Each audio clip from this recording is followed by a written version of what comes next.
Acumen means the skill of making good decisions and correct judgments. It usually comes with years of experience and is limited to one's own field. But what if we could improve our acumen in key areas that usually take time, such as business and leadership, by learning from others? That's where this talk show comes in. Listen, learn from, and be inspired by C-suite executives, founders, and other leaders who have been where you are now before. I'm Dror Wayne, your host in Tel Aviv, and this is Acumen. Amit Yampolsky was a key player in the founding team of Papaya Global, a fintech unicorn valued at $3.7 billion. Starting as the first sales executive, he played a pivotal role in developing the company's sales and go-to-market strategy from its early stages.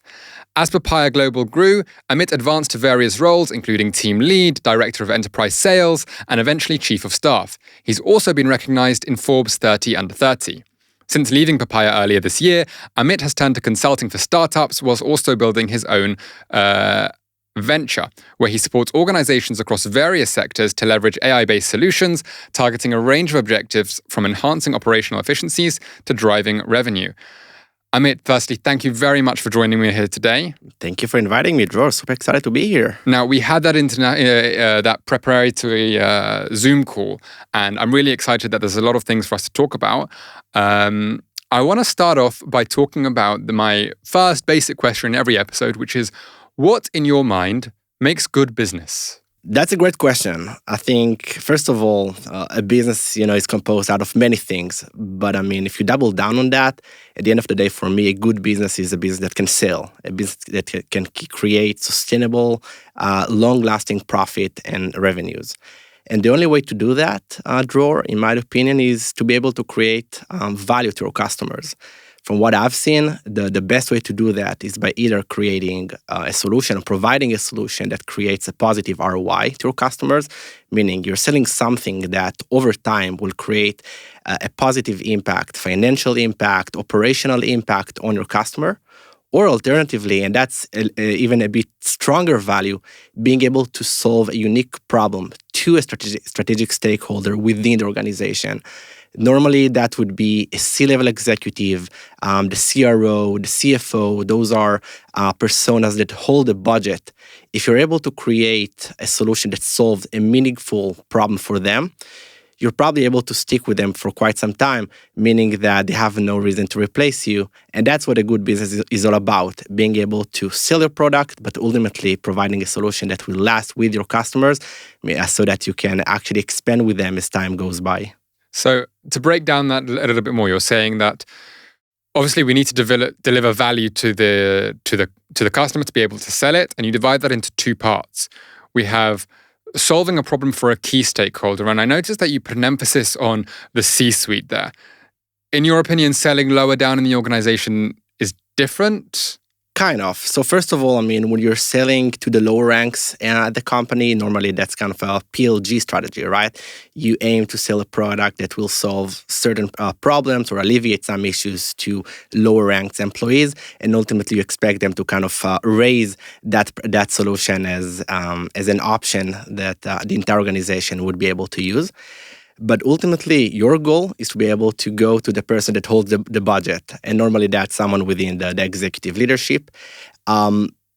Interestingly enough, if you kind of, look into most of the solutions out there, the majority of them do strive to solve problems for very specific personas. The CFO, you can imagine, they are the ones that really hold the budget as tight as they can.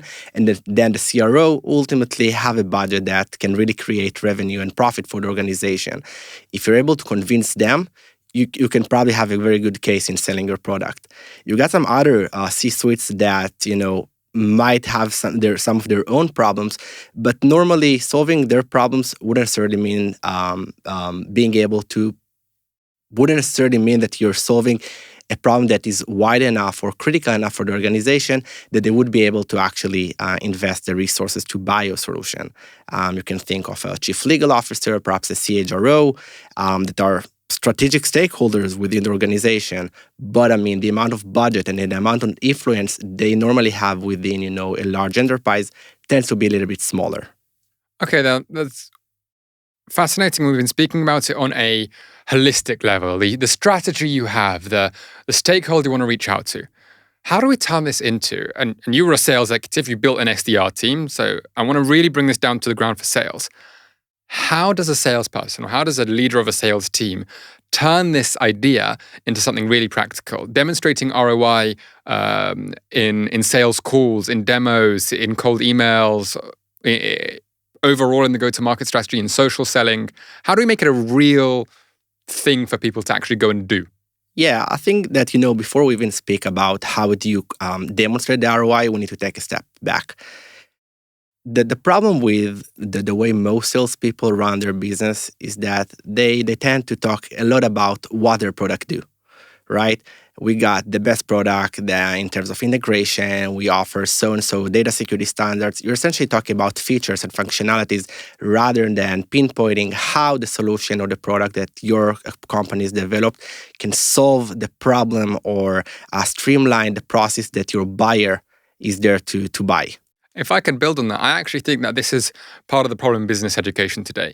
Anyone who does, whether it's a business studies module in school, in high school, or at 16 years old, through to business degrees and all that sort of stuff, and I can say so much about business degrees on another time, learns this concept of a USP. What's your unique selling point? And USP is taught as this idea of you have to find your feature which no one else has. You have to find what is it the thing that you do. We have more integrations, or we're more flexible, or we offer a specific advantage.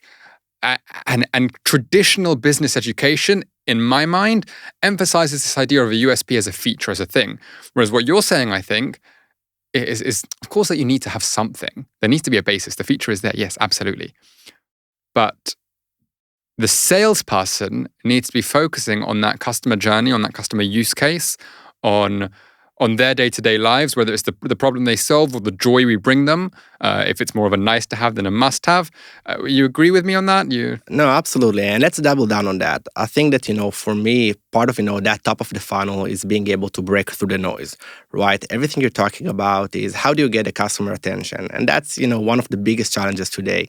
No matter in what category, in what industry your company operates, there are probably at least one to few good competitors that offer similar, if not identical, solutions to yours. The ability to capture the potential buyer's attention is crucial. And that's when you can play that marketerial game, telling everything about your strategic partnership, what integrations you offer, what awards you've been granted, perhaps what recognitions you've been awarded, and so on and so forth. The claim or the statement that I'm trying to make is that once you got the buyer's attention, once the person is actually in front of you, that's when it's the time to stop talking in a marketerial language and go down to a bit more of a mathematical language, if that even makes sense. You want to show them that by investing X amount of dollars in buying your product, they will be able to create a positive return on investment in so-and-so month or years. If I'm kind of throwing, out of my belt a few examples, if you're selling a solution that improves SDR's output, put an emphasis on, in so-and-so time, you'll be able to generate X amount of dollars more compared to what you're able to do now. If you're selling a sales engagement platform, put an emphasis on the fact that sales executive would be able to be onboarded faster. Their onboarding would be more effective. Therefore, they would be able to create more revenue in a shorter amount of time. Make sure to put an emphasis on the features that your company offers, but also how they are closely tied to the objectives that the buyer in front of you have been set to solve.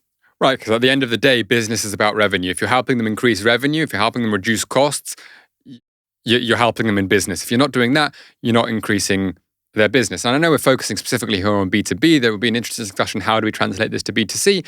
But I think in many ways it translates over.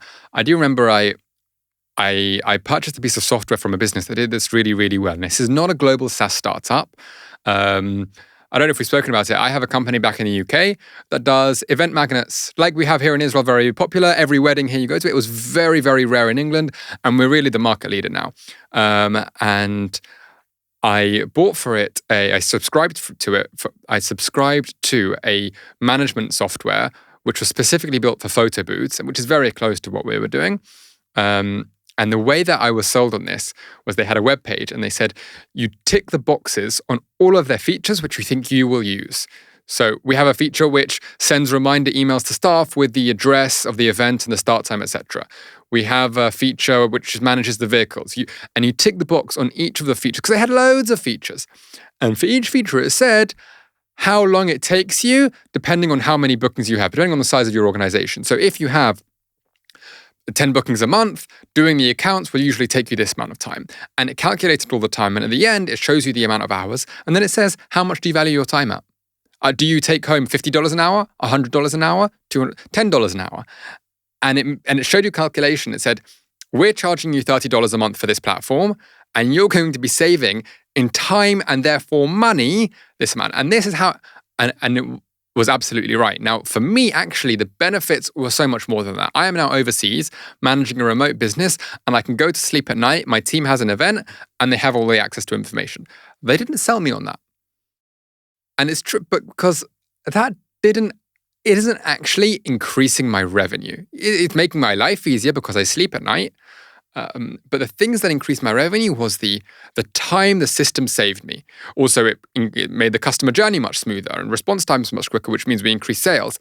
But they really put that emphasis on, this is the time you save, that time translates to this much money, and therefore, and therefore this is a good business decision.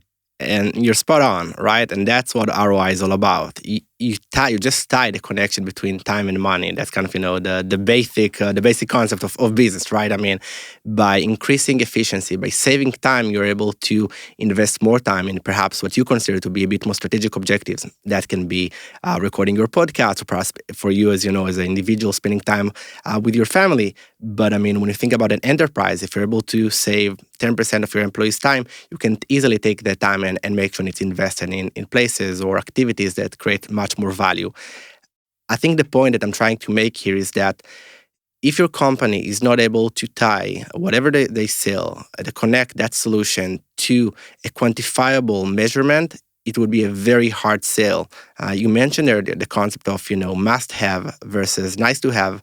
In today's economy, where companies are really putting efficiency as one of the key KPIs when they think about how they can increase revenue and reduce the money spent on perhaps employees, salaries, etc., you need to make sure that whatever you offer them can be justified within their budget.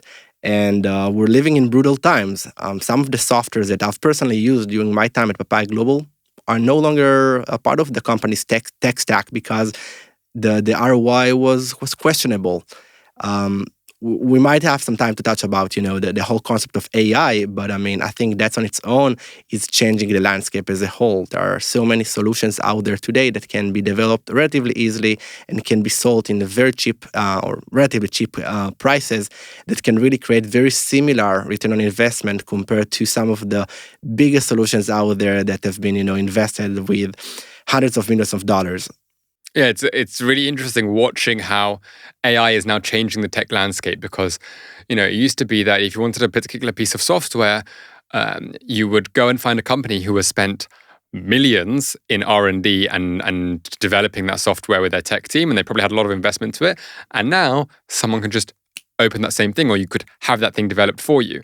And that actually brings me to another question I want to ask you, because you're quite into AI, you're consulting for other businesses, helping them bring AI in. For your average guy who's not a deep tech expert, who's not an AI expert, but who knows that, AI is helping a lot of businesses and wants to make sure they're taking full advantage of all these tools, how do they make sure that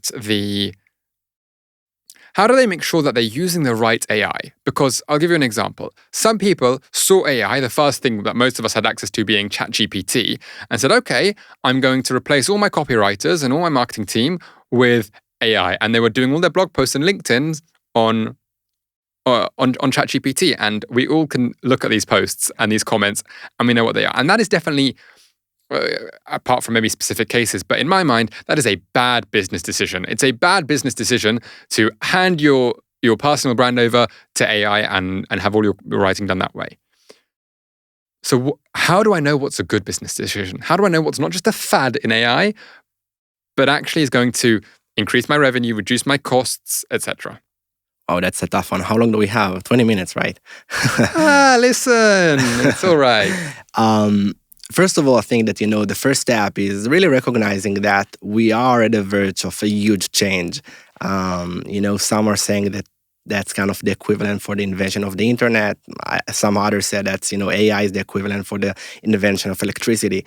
But really, we're in a turnkey point where things are going to change very rapidly. Now, to your point, Dror, at the end of the day, I think that right now, at least, for the time being, most AI tools out there are not here to replace anyone, right? They're here to help you. I love the concept of Microsoft. They named their solution a Copilot. It's a Copilot that is here to help you. If you are a content writer, use AI to beef up your content. You're absolutely right. I wouldn't rely on ChatGPT to build my entire marketing strategy, but hey, it can actually give you some very good guidance. The first step is recognizing that AI has some immediate, huge benefits for anyone from the individual level up to the enterprise level. It can really help you reduce the time spent on quite a lot of manual activities. It can help you do much more in the same amount of time. But above all, I think that it actually gives us kind of a glimpse or a window into where the future is going to be like. And when I talk with organizations, with CEO, with founders about the possibilities of AI, I'm not necessarily saying, hey, you need to implement AI right now. But be aware that your competitors might be doing that. They might be purchasing AI products that are helping them to become more efficient, or they are adding AI components to their product. And then, they are coming up with something that your product might not be equipped with. And then they become the more agile business, the more efficient business. And overall, that's what marks the successes out from the failures, particularly in times of crisis, particularly when a war, a pandemic, a recession hits, so we don't say the R word, particularly when something hits and then, money dries up, expenses start rising. The ones who are efficient and the ones who are agile are the ones who see it through. And being ready and equipped with AI can help you make sure that's you. Absolutely. There is so much more I want to ask you, but we don't have much time. So I'm going to move on to one of my questions that I love to ask on this podcast, which is, there are a variety of people watching and listening. Some of them want to one day be founders. Some of them are founders, but many of them are people who want to learn. So what is a book or a learning resource that you can recommend that someone out there can go on Amazon now and order, or buy from your local bookshop, much better option? Give us a recommendation. Yeah, sure. So if you kind of follow me on LinkedIn, you know that I was never a bookworm, but something happened this year and I kind of made a conscious decision to start reading. It wasn't easy at first, but honestly, it's one of the best decisions I've taken this year. I think that a book that I really left a huge impression over me is a book called 7 Habits of Highly Effective People, written by Stephen Covey. If you haven't read it, it's a must. In general, it kind of shares 7 global principles that, in my opinion, can apply to any human being in any situation. Essentially giving you some principles of how to live your life to the fullest. Anywhere from taking responsibility and being proactive over your life, over your decisions. You're never the victim. You're the hero of your story, and therefore you have full control over how your life are going to look like. Principles such as always think win-win, which is, think of that, it's actually a very interesting concept. It can be applied in a business constellation. It can even apply whenever you have an argument with your spouse, but essentially making sure that both sides of a conversation always step out of it winning. One of the best concepts of the book for me was that you need to seek to first understand the other side and only then seek to be understood, which is quite smart. That's actually something that you learn very quickly during your sales career. I've realized that I need to be able to put myself in the buyer's shoes or chair in order to be able to give them the best solution. A must read, very easy to read the book. And that's 7 Habits of Highly Successful People. 7 Habits of Highly Effective People. 7 Habits of Highly Effective People. I will get a link in the description for those who are watching on YouTube. Or you'll be able to visit my website, drorwayne.com, where you will find the links together with the podcast so that you can get your hands on a copy of the book, which Amit Yampolsky recommends. Amit, was Chief of Staff as well as various other roles at Papaya Global. He's now consulting and helping various other businesses whilst building his own new venture. Thank you very much for coming in and sharing all these experiences.